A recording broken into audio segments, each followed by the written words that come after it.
ಕೆಲವ್ರನ್ನ ಬೇಗ ಇನ್ಸ್ಪೈರ್ ಮಾಡ್ಬೋದು, ಮೋಟಿವೇಟ್ ಮಾಡ್ಬೋದು, ಸುಲಭ. ಕೆಲವರು ಬೇಗ ಮೋಟಿವೇಟ್ ಆಗಿಬಿಡ್ತಾರೆ, ಆದರೆ ಅವರು ಡಿಸಿಪ್ಲಿನ್ ಮಾಡ್ಕೊಳ್ಳಲ್ಲ. ಅದೇ ಬಂದಿರೋದು.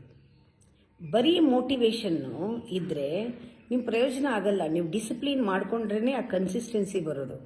ನೀವು ಇಂಪ್ಲಿಮೆಂಟ್ ಮಾಡಬೇಕಾದ್ರೆ ಡಿಸಿಪ್ಲಿನ್ ಮಾಡಬೇಕು, ಕಂಟಿನ್ಯೂ ಮಾಡ್ತೀರಾ. ಇಲ್ಲದ್ರೆ ನೀವು ಪ್ರೆಷರ್ ಕುಕ್ಕರ್ ಥರ ತಕ್ಷಣ ಟುಸ್ ಅಂದ್ಬಿಡುತ್ತೆ. ಹಾಗಾಗಬಾರ್ದು. ಡಿಸಿಪ್ಲಿನ್ ಇಲ್ಲದೆ ಇದ್ದರೆ ನಿಮಗೆ ನಾನು ಹೇಳೋಲ್ಲ, ಡಿಸಿಪ್ಲಿನ್ ಇಲ್ಲ ಅಂತ ಇಟ್ಕೊಳ್ಳಿ. ಮೋಟಿವೇಟ್ ಆಯಿತು, ಮಾಡಬೇಕು ಅನ್ನಿಸ್ತು, ಡಿಸಿಪ್ಲಿನ್ ಇಲ್ಲ, ಬನ್ನಿ ಇಲ್ಲಿಗೆ.